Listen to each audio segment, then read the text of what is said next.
Scar, and I don't know. A lot more blood and guts and weirdness going on. I'd see that actually, probably. But Frances McDormand won Best Actress for 3 Billboards Outside Ebbing, Missouri.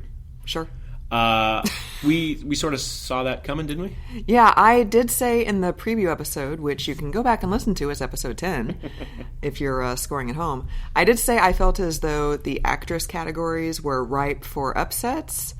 I still thought Frances McDormand was probably going to win, but I thought Sally Hawkins might sneak in there and take it. I thought Sally was going to win, yeah. Yeah, but no, but Frances McDormand won. I dropped her first name there like I know her. I thought Sally, my friend Sally. She's going to pick that up. Yeah. I'm going to talk to her later and congratulate her. Oh, nice. Yeah. Tell her hi for me. Yeah. But the deal with Frances McDormand's dress, what was that? We're not. This show doesn't dwell on fashion very much, but I didn't know what it was. I haven't even really looked at any of the fashion photos, but I did see her dress, and it looks like somebody took like a French's mustard bottle and just squirted it all over her. It had sort of a potato sack kind of feel to me. I don't think she's really a fashion person, so I think she was probably just like, what can I wear that's the most comfortable thing possible? And hey, all the power to her. She's Frances McDormand. I'm not. She's been in Fargo, one of my favorite movies of all time, and I know you love that movie. Yeah, I didn't like that movie. So she can do whatever she wants. It just worth observing. Just an observation. The potato sack and the no makeup on Oscars night. Well, no makeup is not a big deal. It is in that industry. You think? That's kind of a big deal. Yeah, but she can do it, though. It's one thing for me to go to the gym in my yoga pants and no makeup. It's another thing for an actress who's nominated for a major category to go without makeup. Although, I don't know if that was actually her... I didn't really pay attention back in the 90s as much. I don't remember her going without makeup during the Fargo Awards season. So I don't know if this is her protest... along the lines of Me Too and it's time. And, like, it's time for me to stop wearing makeup. I'm old. I'm tired of this. I'm starting a new movement. Right. It's time for me to do my research before the show starts. When's our crack team going to get on that? They didn't get me the information packet in time today, and then I ended up falling asleep. So. Oh, that sounds like a good day. Yeah, it was a hard day of work. Frances McDormand, however, did make a good point when she was accepting her award, and she said, and she asked the other female nominees to stand up. Mm-hmm. Female nominees stood up, and she said, give these people some projects because we need to work, and there was an inclusion clause. I read about that. Yes, not inclusion clause. It was a inclusion rider. I think it's inclusion called. rider. Thank you. Mm-hmm. And that could be good. That could be a good thing. We should start to have more movies produced by, directed by, starring women. That wouldn't be a bad thing. Right. There was one quote that I saw that said there was less than 10 women. Won in the Academy Awards, I think. For non-acting categories? For total. Oh, wow. Yeah. So all the talk about equality and everything like that, there were very few women winners. I mean, there's been like one female Best Director in the 90-year history of the Academy Awards. So, yeah, I'm just going to leave that right there. 50% of the population. It's got to be better than that. That's right. Also winning for 3 Billboards Outside Ebbing, Missouri, Sam Rockwell. We have not seen this movie. I've heard good things about his performance. He did have a lot of momentum going in. He won like the SAG and the BAFTA and I think a Golden Globe. He won several awards. So what else has he been in? Without checking your phone. I mean, you asked me, you put me on the spot. Now I'm drawing a blank. Okay, Gary Oldman. Oh, he sang that song in the '80s, right? Somebody's watching me. Right. See, that's where I was going there. I teed you up with that. I didn't get that. I'm sorry. No, that's right. You're Canadian. You're too subtle. That's true. Gary Oldman, as called on the podcast. Yes, Daltz is all over Gary Oldman. Gary Oldman was fantastic in Darkest Hour. I saw that movie. I liked Darkest Hour more than I liked The Shape of Water. What? Yes, going out on a limb. I think I've firmly established that limb that I am on. Fantastic movie. Gary Oldman was Winston Churchill. There's no question about it. He was completely channeling him. You didn't see Commissioner Gordon in there.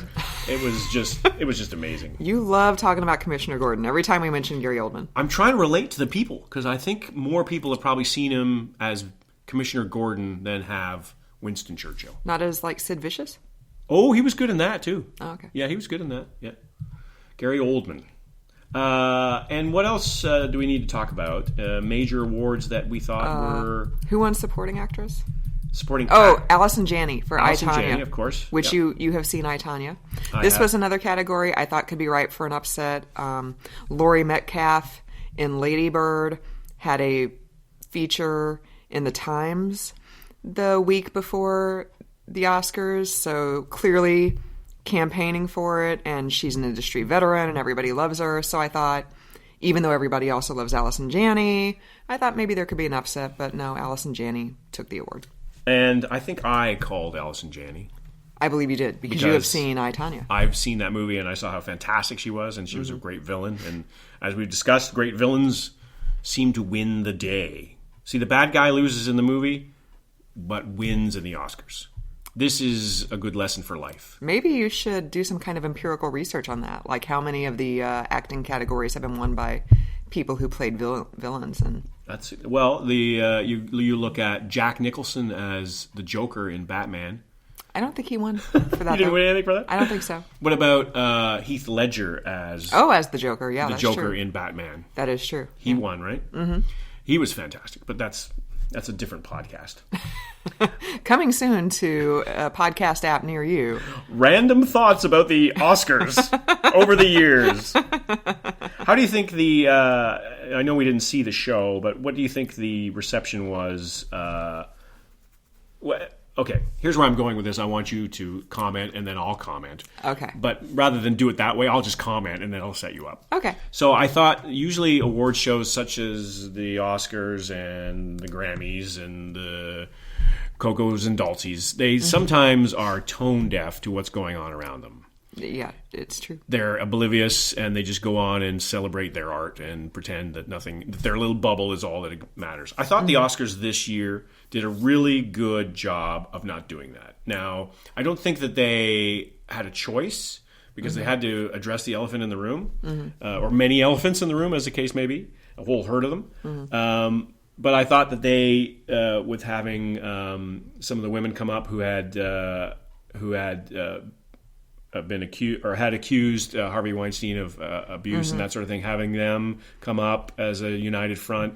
I thought the fact that Jordan Peele won for Best Screenplay, I thought that some of the other awards that were given out was an acknowledgement of things that got to change. Now, it's not perfect, but I think it's a step in the right direction. Coco, your thoughts? Well, as I said, I have not actually watched the Oscars. I did see a couple clips. Lupita Nyong'o and the guy from The Big Sick talked about how they're immigrants and they support the Dreamers. I think Guillermo del Toro mentioned that he is also an immigrant. Guillermo del Toro, the fourth Mexican director in the past 5 years to win Best Director. So it's good, but at the same time, I mean, Hollywood is a very liberal place, and right. You know, of course, stuff like this gets said every year at the Oscars, but... So do you think things are going to change? Do you think we're going to be talking about this at the Oscars again next year? I hope so. I mean, I hope it's not another situation next year where, all the acting categories are white people, and... Right. I mean, that would be good, but we'll see. I mean, it's still very much an old white boy system. Especially, I did want to talk about this. The Hollywood Reporter published a lot of their anonymous Oscar voter features in the week heading up to the actual Oscars, and the two that I read both talked about Get Out, and they just didn't get it. They didn't get that it was a race movie. They talked about how it was a cute little horror movie, but why did they talk so much about race stuff? And the second Oscar voter said she went to a luncheon with the cast and the crew, and her takeaway from that was that she was lectured to and told if she didn't vote for it, she was racist. And I was really actually, we said in the Oscars preview episode that Jordan Peele is probably going to settle, quote unquote, settle for Best Original Screenplay as his Oscars consolation prize. You call that prize. And then after I read this stuff from the Hollywood Reporter, I thought he might not even get that, because if people don't get that this is a race movie, they think it's just some generic campy B-movie horror flick, they might not even do that. So it might end up going to like The Disaster Artist or whatever. But then he actually did win. So I was very happy to see that, because I did enjoy Get Out. And I would like to say that I got it. I got that it was a race movie that was dressed up as a horror movie. And yeah. You got the subtext? I did get the subtext. But the first Oscar voter who didn't get Out was also the same one who didn't know that Dunkirk was a real place in France, that it was a battle that happened in World War II, that the little boats evacuated the British soldiers. So, yeah. This is your academy, ladies and gentlemen. These are the people who vote for the highest levels of their particular art form. So this is sort of in a roundabout way my point, is that because there is so much ignorance in the academy, and they still came out for the most part, they came out on the right side of the ledger, I think, in terms of the awards that were given out, in terms of the presentation of the Oscars themselves, in terms of who was up there, all that sort of stuff. And Jimmy Kimmel made fun of, or at least addressed some of the issues that they had in years past and this most recent year. So it wasn't complete tone deafness that you see with some of these big organizations, but like you said, we still have a long ways to go. But I thought it was a good step forward. Mm-hmm. Yeah, hopefully there's more inclusion going forward, because inclusion is not a bad thing. I mean, you could say, well, Kobe Bryant won an Oscar. Yeah. And so maybe that's not the best and most enlightened choice. But there was a lot made about that in the sports world. I'm not sure that people outside of the sports world noticed all that much. Yeah. Because of the category for the short animation, the best animated short that he won for, he was part of. But there's always a contrarian, and I guess that could be the contrarian point. Your friend Merchant Ivory from finally won something. What's his first name? Ivory. James Ivory. James Ivory. Thank you. 89 years old. Finally won. I open the floor to you because I know you're a big Merchant Ivory fan. What did he win for? Phantom Thread? Yes. I haven't seen Phantom Thread. I plan on seeing it. Do you really? Yeah. I know I'm not going to be watching that with you. Yeah, I won't be in that one. When you go to Canada one weekend for your debauchery and your sortilege drinking, and your French speaking, You better not reveal too many more details, because they'll stop me at the border. Marky Mark will. All our fans at the border, all the people downloading this up in Watertown, New York, say, wait a minute, Daltz, I know who you are. Yeah. Pull over there, buddy. Marky Mark will be waiting at the border to not allow you to come back into the country. He probably has friends at the border, so. Oh, he probably does, yeah. Yeah, he probably has a lot of friends there. Yeah, I think, probably he does. So, moving on. Moving right along. Well, so speaking of accused sexual assaulters winning things, Ryan Seacrest. I would just like to address this briefly. Yes, please do. He has been accused by his former assistant of some pretty gross sexual misconduct. A woman, former assistant, I'd just like to say. Accused. Also accused. We have to say that for legal reasons. She went to E! And told them her story. And isn't it E? E! It's like an exclamation point, right? I could punch you in the gut and you could go E! How the levels do for that? The levels were terrible for that. Okay. So, that was my fault. So she went to E! And said, this is what he did. And they fired her. And then they did a quiet internal investigation and said, gee, we can't find any facts to support anything she had to say. So go right on about your way, Ryan. And now we've got the red carpet coming up, and all these allegations are made public. And for some reason, E! And their parent company, NBC Universal, let him do the red carpet. Perhaps not a wise decision because some celebrities did talk to him, but for the most part, the E red carpet was very quiet. Quiet carpet. Yeah. A lot of time I read spent on the fashion roundtable kind of saying, hey, what'd you think of Nicole Kidman's dress? And yeah, apparently it was pretty brutal. So I read criticism about that said if your lead correspondent cannot talk about the biggest issue of the day, then it is probably, I believe it was the New York Times I read this on, it's probably a good idea to pull that person from the broadcast. Yeah, I didn't read that there were any kind of contractual issues at play, like Seacrest didn't have some kind of clause in his contract that said, I have to do the E-red carpet for the Oscars, or else you have to pay me $25 million or something like that. Right. So I don't understand why E and NBC Universal didn't just say, yo, buddy, you got to sit this one out. Right. Like, or put him in the studio and put somebody else on the red carpet. Right, exactly. Like in the New Year's Rockin' Eve. Like, he's up in the Times Square love nest with his heart-shaped bed or whatever, looking down over Times Square. With his portable heater. Yeah, and then Jenny McCarthy is the one actually down among the hoi polloi. The great unwashed. Right, exactly. So why couldn't he do that? Why couldn't he be in his skybox, like looking down? So yeah, that was not awesome. So E, what are you doing? Well, and I mentioned earlier about the tone deafness not being a factor in the Oscars themselves. Well, that was pretty tone deaf. Yeah, although, and especially because it's not like the Oscars were on ABC, so it's not like there was some kind of issue Synergy there. like that. So yeah. I don't get it.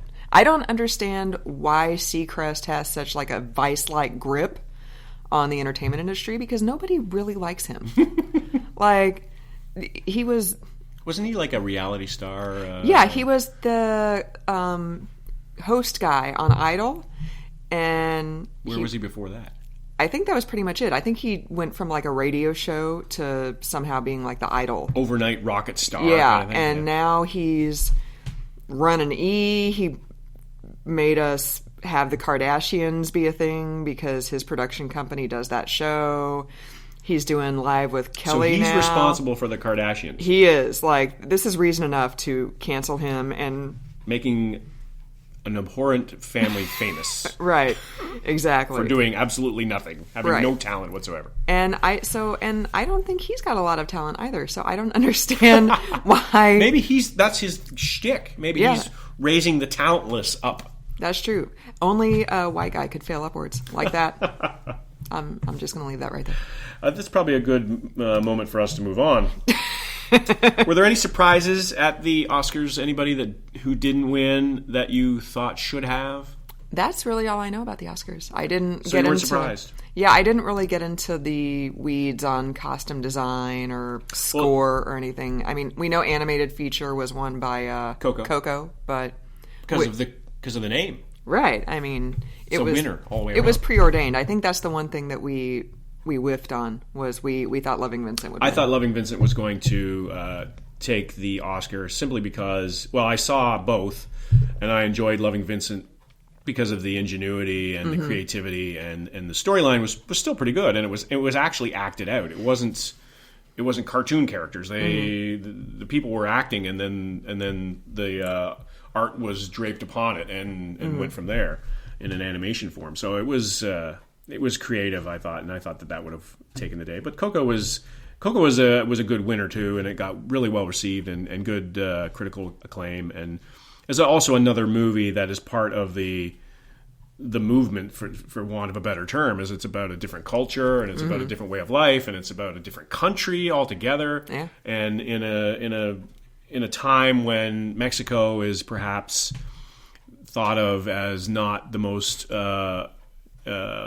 valuable neighbor by some in the country, it was a good notification that, hey, Mexico's got it good, got what it takes. I mean, it's the land of tequila. That's all I need to know. So 2 of the 9 Best Picture nominees went home empty-handed, including Lady Bird and The Post. Did not get anything. Shut out. Bah. Nothing. Is this a startling surprise to you? No. I feel like The Post kind of seemed as though it was an afterthought. Like, people thought, all right, it's an important movie. Yeah. Meryl, okay, sure, give her one of the 5 spots. But it didn't seem to me that there was a lot of excitement about it. I really liked the movie, but I don't think, I mean, it didn't blow me away awards-wise. Yeah. It wasn't, as I've said before, Spotlight. Spotlight blew me away. I still watch that movie. It's probably been 2 weeks since I watched that movie, but... Only 2 weeks? Well, you mean 2 days? When I was at my software training on Saturday, you weren't. I was sneaking in Spotlight. Yeah. You think I'm sitting at my computer doing work and I have my headphones on? I'm actually watching Spotlight. Who's your favorite character in Spotlight? My favorite character in Spotlight has got to be... Oh, there's so many to choose from. I like Liev Schreiber's character, Marty Baron, who's the main editor cheese guy. But you stunned me with... I'm sorry, I didn't... Well, Michael Keaton's character is really good. I like them all. Yeah. I like them all. Wow. So I'm going to have a non-answer and say I like them all. It's a good cast. It's like your children. You love them all. Exactly. How do you pick? How do you choose? I want to give a shout-out here from the 2018 Academy Award winners, Roger A. Deakins, who won for his cinematography for Blade Runner 2049. Wow. So I want to give a shout out because he's been nominated 14 times. And this is his first win? And this is his first win. He's like the Erica Kane of cinematographers. There you go. Yeah. I think it's visual effects. I think that's the official category. I'm probably messing that up, but I wanted to give him a shout out because he was also involved with the original Blade Runner. Wow. And he did not receive... I think they got nominated for that, but he did not win. He started his career in the 70s and is first nominated in 1995 for The Shawshank Redemption. Wow. So shout out to Roger A. Deakins. Blade Runner 2049 was not Blade Runner, but it was still a pretty good movie, and it was visually stunning. So it's good to see my man get some props.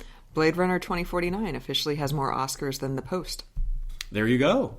Wow. That's stunning. Are we in the Upside Down? We are in the Upside Down. Are we in the Upside Down? The Inside Out? Which one is that? I don't know. Yeah. Anything else we want to talk about before we sign off? This special edition? I can't think of anything. Can you think of anything? No, there's lots of things we can talk about, but nothing related to the Oscars. Nothing related to the Oscars? Yeah. All right. Oscars! We do have to increase our budget for sound effects. Are you sure? Maybe we could get the Roger Deakins guy to... do some sound effects for us? Yeah. That's a great idea. I like it. I'll see if I can get him on the blower. See if he's on LinkedIn and send him a friend request. What a great idea. Yeah, man. I'm full of good ideas. I'm gonna spend all day tomorrow doing that. You totally are. Roger Deakins. How many Roger A. Deakins can there be? I'm going to email you from work, and you're going to be like, not now. Me and Roger are bonding. Right. He's telling me what the subtext was from the first movie. Well, that's it for another edition of Coco and Daltz, a special edition, talking Oscars as we always do. We enjoy talking to you and we appreciate you letting us into your home. That's correct. We would also appreciate it if you would subscribe, if you would rate and review our podcast in iTunes. You can get a hold of us at cocoanddaltz@gmail.com if you have anything you would like to share with us, any requests for segments you'd like us to talk about. Some positive comments, they're always good. I know they're rare on the internet in today's day and age, but if you have some praise for us, bring it. And we are also on the Facebook. You can find us at Coco and Daltz. And we are also on the interweb at cocoanddaltz.com. I think we've covered it. I think we're everywhere, except maybe the Twitter. And the Instagram. Well, I don't think we need to be on the Instagram because we're going to put up a photo of Roger A. Deakins and maybe listen to our special edition Oscar podcast. Here's Coco in her robe. Yeah. That would be every episode. Like me sitting here with my Reese's Easter egg and my robe. And me and my sortilege. Yeah. And your beret. Cause... my beret. My toque. Yes. It'd be my toque, eh? So for another week, I'm not Coco. And I am not Daltz.